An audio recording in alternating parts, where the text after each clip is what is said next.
প্রিয় দর্শক, একটা জিনিস আপনাকে মানতেই হবে যে বাংলাদেশ জাতীয় দলের থেকে বাংলাদেশ অনূর্ধ্ব-19 কিংবা বাংলাদেশ হাই পারফরমেন্স দলগুলোর পারফরমেন্স অনেকটাই বেটার। কেননা অধিনায়ক আকবর আলীর দিকে দেখুন, 2020 সালে বাংলাদেশকে অনূর্ধ্ব-19 টি-20 বিশ্বকাপ এনে দিয়েছিল এই অধিনায়ক।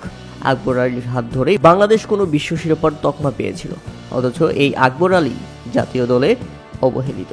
আমার মনে হয় নাজমুল হোসেন শান্ত নয়, বরং আকবর আলীর হওয়া উচিত বাংলাদেশ জাতীয় দলের অধিনায়ক। সেই সামর্থ্য তার আছে। আকবর আলীর নেতৃত্বে টি-20 বিশ্বকাপের পর এবার আকবর আলীর নেতৃত্বেই বাংলাদেশ হাই পারফরমেন্স দল টপ এন্ড টি-20-তে অস্ট্রেলিয়াতে সেমিফাইনাল থেকে ফাইনালে পৌঁছে গেছে। হ্যাঁ দর্শক, অস্ট্রেলিয়ান টিম নর্দার্ন টেরিটরির বিপক্ষে এদিন বাংলাদেশ দুর্দান্ত জয় তুলে নিয়েছে, আর যে জয়ের মাধ্যমেই আজ তারা ফাইনালে।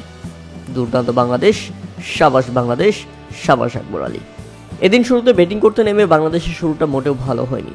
মাত্র ৭৭ রানের মধ্যেই তারা হারিয়ে ফেলে ৫ উইকেট। তবে সেখান থেকে দলকে আগলে রাখেন শামীম হোসেন পাটোয়ারি। শেষ পর্যন্ত আগলে রেখেছিলেন তিনি। তাকে সঙ্গ দিয়েছিলেন মাহফুজুর রহমান রাব্বি, তবে ২১ রানের বেশি করতে পারেনি এই ব্যাটার। তাই তো শেষ পর্যন্ত বাংলাদেশ নির্ধারিত ২০ ওভারে ৬ উইকেট হারিয়ে ১৩৮ রানের লক্ষ্য দাঁড় করায়। দলের হয়ে সর্বোচ্চ ৩৪ বলে ৪১ রান করেন শামীম হোসেন পাটোয়ারি। আর জবাবে ব্যাটিং করতে নেমে নর্দার্ন টেরিটরি যেভাবে শুরুটা করেছিল, তাতে মনে হচ্ছিল কয়েক ওভার হাতে রেখেই বাংলাদেশকে হারিয়ে দিবে তারা। কিন্তু সেখান থেকে বাঙালি বোলাররা হাল ছাড়েনি। দুর্দান্ত বোলিংয়ে ৭ম ওভারে তাদের প্রথম উইকেট শিকার। এরপর রাকিবুল হাসান যা শুরু করলেন তা ছিল একেবারেই অসাধারণ। পরপর ২ উইকেট নিয়ে অস্ট্রেলিয়ান এই দলের কোমর ভেঙে দেন তিনি। তাতে মাত্র ৫৯ রানেই ৩ উইকেট হারিয়ে ফেলে নর্দার্ন টেরিটরি। এরপর শুরু করেন রিপন মণ্ডল। দুর্দান্ত ব্রেক থ্রু এনে ফিরিয়ে দেন সেট হয়ে যাওয়া ব্যাটসম্যানকে। তাই তো ৬৬ রানেই তখন তারা হারিয়ে ফেলে ৪ উইকেট।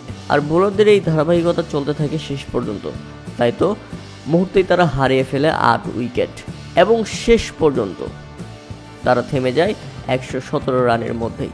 বাংলাদেশের দুর্দান্ত জয় ২১ রানের।